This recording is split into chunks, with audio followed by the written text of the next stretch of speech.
आज की इस ऑनलाइन क्लास में आपका स्वागत है।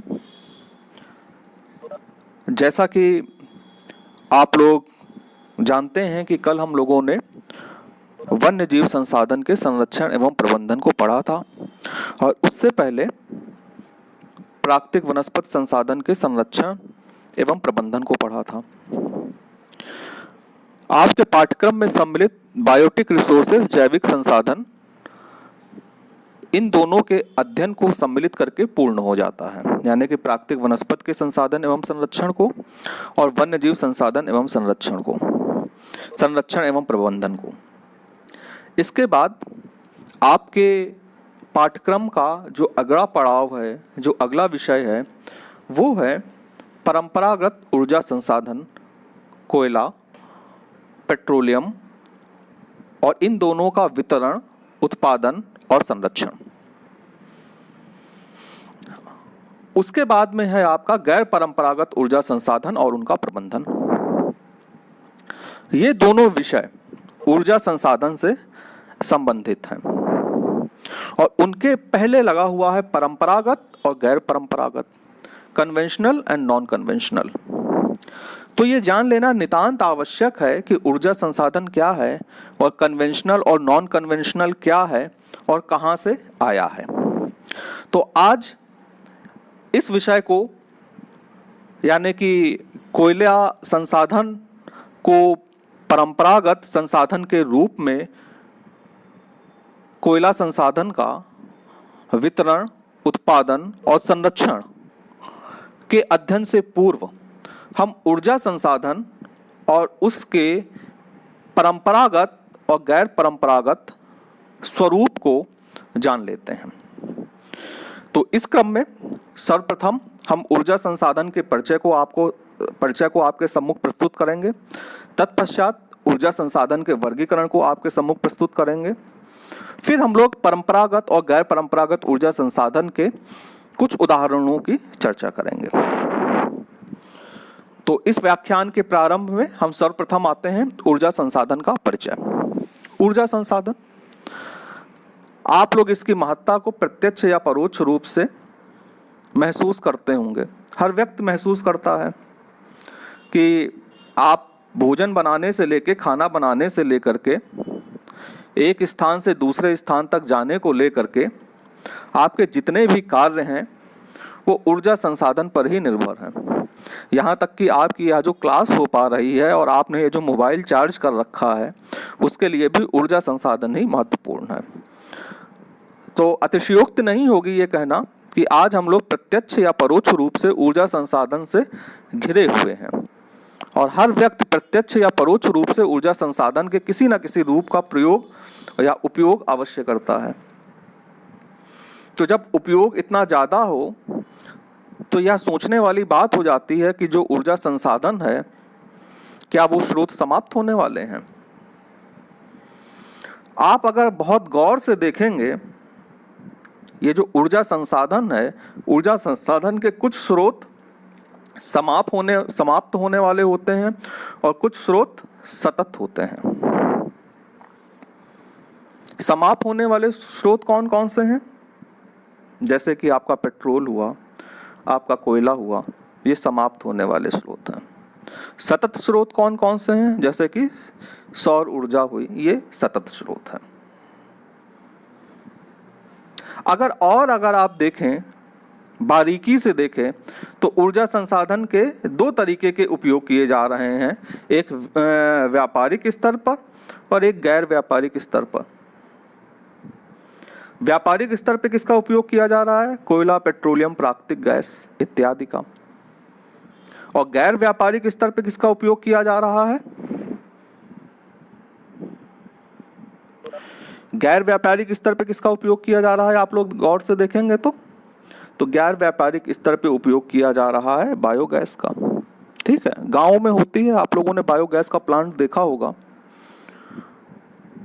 तो अब यहाँ पर ये जो विभिन्न आधार उभर के आ रहे हैं, आपने देखा एक प्रकृति उभर के आ रही है ऊर्जा संसाधन की, कि समाप्त होने वाली है कि नहीं समाप्त होने वाली है या सतत है।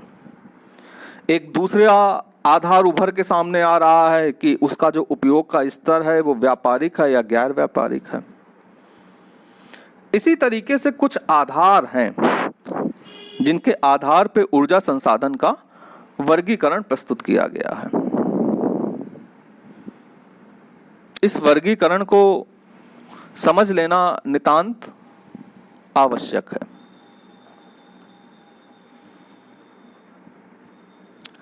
पहला आधार है ऊर्जा स्रोत की प्रकृति के आधार पर। ये जो ऊर्जा संसाधन है इसके नेचर का मतलब कि ये इसका नेचर जो है वो समाप्त होने वाला है या समाप्त होने वाला नहीं है, इसके आधार पर हम संसाधनों को विभक्त करते हैं। दो कैटेगरी में विभक्त करते हैं। पहली कैटेगरी है सतत ऊर्जा संसाधन की, दूसरी कैटेगरी है समापनीय ऊर्जा संसाधन की। सतत के अंतर्गत सौर किरणें आती हैं या सौर ऊर्जा आती है, भूमिगत ऊर्जा आती है, वायु ऊर्जा आती है, प्रवाहित जल आता है। और समाप्त होने वाले में आप कोयले को ले लें, पेट्रोलियम को ले लें, प्राकृतिक गैस को ले लें, परमाणु ऊर्जा को ले लें, ठीक है। ये इसका एक क्लासिफिकेशन हो गया। दूसरे क्लासिफिकेशन में जो उपयोग का माध्यम है उसके आधार पर ऊर्जा संसाधन का को बताया गया कि जब यंत्र के द्वारा ऊर्जा उत्पादन होगी तो यांत्रिक ऊर्जा, जब रासायनिक प्रक्रिया द्वारा ऊर्जा उत्पादन होगी तो रासायनिक ऊर्जा, जब विद्युत के रूप में ऊर्जा का उत्पादन होगा तो विद्युत ऊर्जा। इसके बाद एक और क्लासिफिकेशन दिया गया जो उपयोग की प्रकृति के आधार पर था, उसे कहा गया वाणिज्यिक ऊर्जा संसाधन और गैर वाणिज्यिक ऊर्जा संसाधन। जैसे कि जब आप उच्च व्यापारिक स्तर के लिए किसी ऊर्जा का उत्पादन करते हैं तो उसे वाणिज्यिक ऊर्जा संसाधन के अंतर्गत रखा जाता है। जैसे मैंने अभी बताया कोयला, पेट्रोलियम, प्राकृतिक गैस। और जब ऊर्जा का उत्पादन उच्च व्यापारिक स्तर पे नहीं किया जाता तो उसको रखा जाता है गैर वाणिज्यिक ऊर्जा संसाधन, जिसके अंतर्गत मैंने आपको बताया था बायोगैस। अब जो आपका विषय है वो है परंपरागत और गैर परंपरागत। परंपरागत ऊर्जा संसाधन और गैर परंपरागत ऊर्जा संसाधन ऊर्जा उपयोग की अवधि के आधार पर विभाजित किया जाता है। अर्थात उपयोग की अवधि यह निर्धारित करती है कौन सा संसाधन परंपरागत है और कौन सा संसाधन परंपरागत नहीं है, उपयोग की अवधि के आधार पर। अब इस बात को जरा फिर से समझिए। परंपरागत ऊर्जा संसाधन जिनका उपयोग दीर्घकाल से मानव द्वारा पीढ़ी दर पीढ़ी किया जा रहा है वे परंपरागत ऊर्जा संसाधन कहलाते हैं। जैसे कि ईंधन, ठीक है, किस तरह का संसाधन है? परंपरागत ऊर्जा संसाधन, ठीक। और इसी परंपरागत ऊर्जा संसाधन के अंतर्गत एनसीईआरटी इन चीजों को शामिल करती है, खनिज तेल को शामिल करती है, प्राकृतिक गैस को शामिल करती है, ईंधन को शामिल करती है, कोयले को शामिल करती है और जल विद्युत को शामिल करती है। ये सब किसमें है? ये ऊर्जा के परंपरागत स्रोत हैं। अब आ जाइए ऊर्जा के गैर परंपरागत स्रोत कौन कौन से हैं। देखिए, गैर परंपरागत ऊर्जा का स्रोत उनको कहा गया कि परंपरागत ऊर्जा संसाधन के निरंतर उपयोग से धीरे धीरे ये संसाधन समाप्त होने लगे।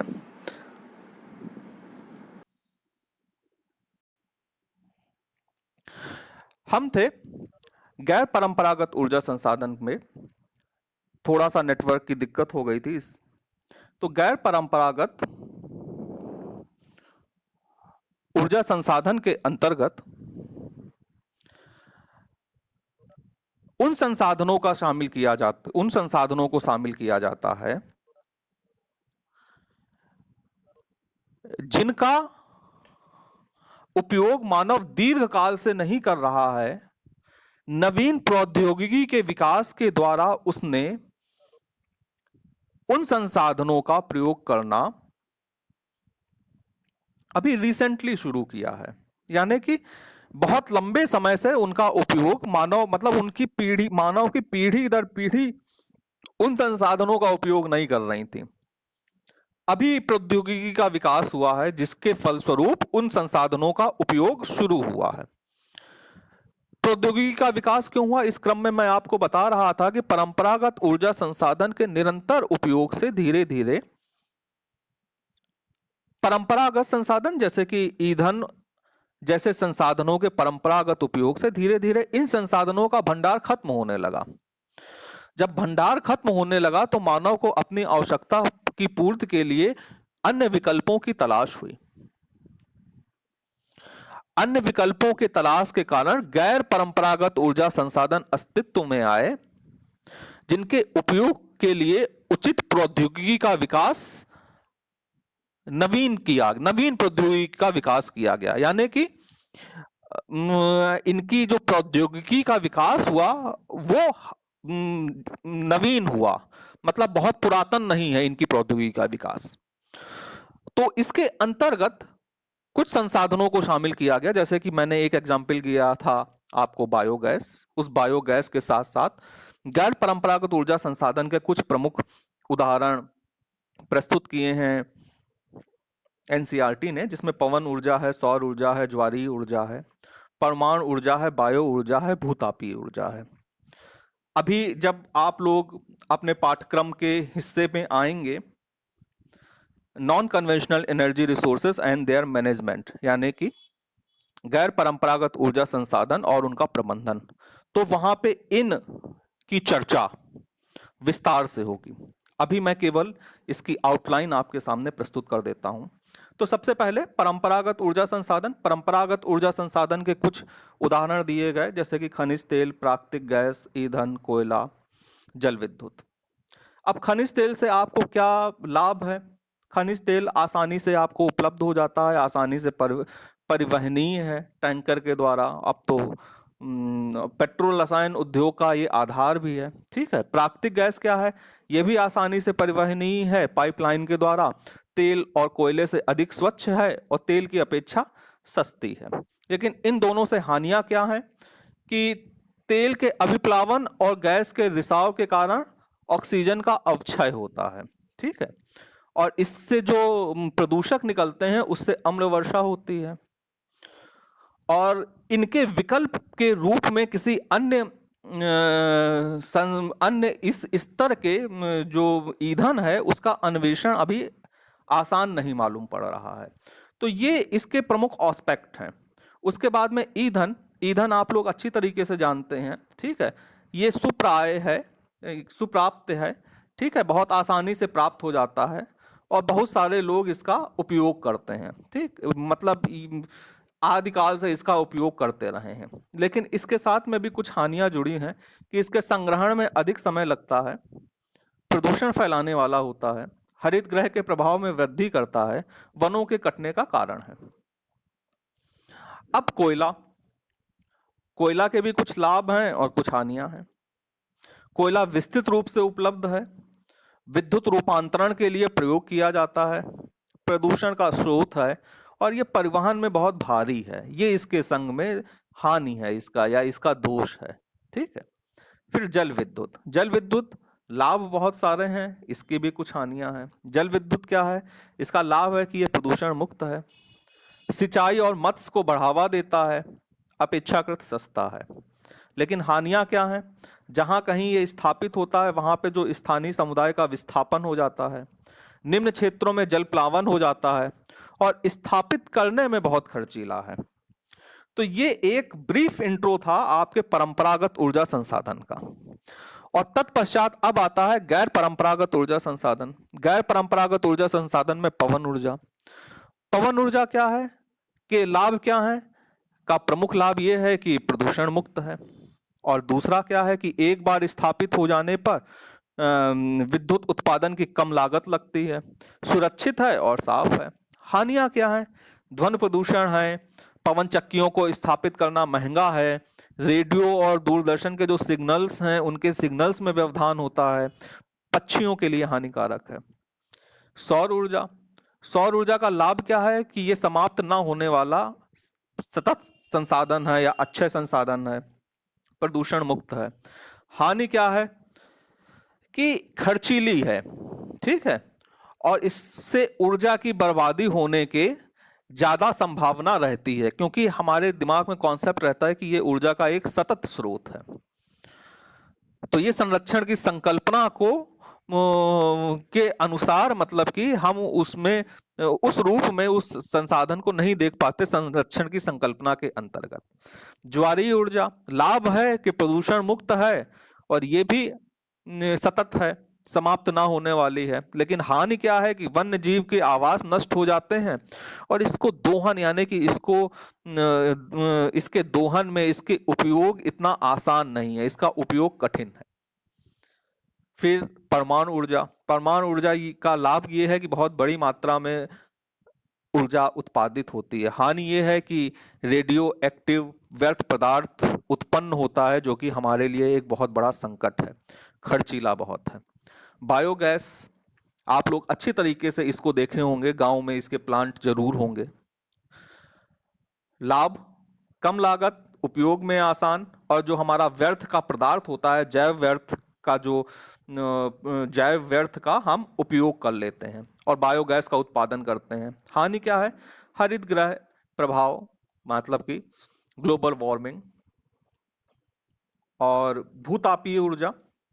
लाभ क्या है? स्वच्छ है, पर्यावरण हितैषी है, हर समय उपलब्ध है। हानि क्या है कि शहर के बहुत दूर अवस्थित की जाती है, जिसके कारण विद्युत के वहन को शहर तक लाने के लिए बहुत खर्च होता है। तो ये कुछ प्रमुख प्रकार थे। अब आपके इन प्रकारों में जो मैंने प्रस्तुत किए ऊर्जा संसाधन के वर्गीकरण में, परंपरागत और गैर परंपरागत संसाधनों में, उसमें आपको परंपरागत के अंतर्गत केवल दो संसाधनों को अध्ययन करना है, जिसमें पहला संसाधन है कोयला और दूसरा है पेट्रोलियम। ठीक है, कोयले का अध्ययन करना है उसके वितरण के संबंध में, उसके उत्पादन के संबंध में और उसके संरक्षण के संबंध में। पेट्रोल का अध्ययन आपको करना है उसके वितरण के संबंध में, उसके उत्पादन के संबंध में और उसके संरक्षण के संबंध में। तत्पश्चात आपको गैर परंपरागत ऊर्जा संसाधन क्या होते हैं यह पढ़ना है और उनके प्रबंधन को पढ़ना है। वहां पे किसी विशिष्ट गैर परंपरागत ऊर्जा संसाधन का नाम नहीं दिया गया है।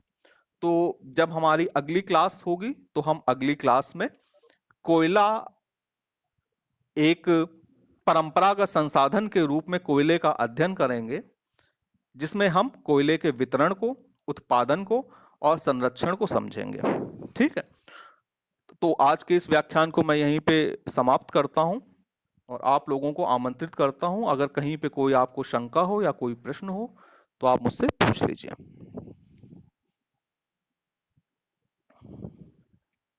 अविनाश, दयानंद, हिमांशु,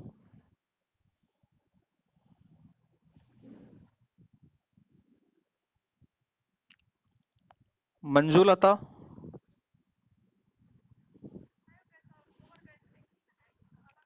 क्या फिर से बोलिए आप?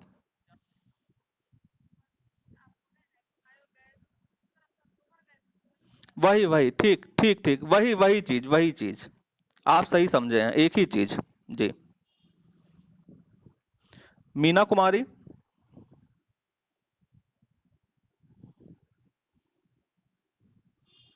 निशांत कुमार, प्रियंका कुमारी, प्रियांशु कुमारी, सच्चिदानंद, शिवानी कुमारी। ठीक है, आज के इस व्याख्यान को हम यहीं पे समाप्त करते हैं। कल हम नवीन विषय के साथ इसी समय पुनः उपस्थित होंगे। धन्यवाद।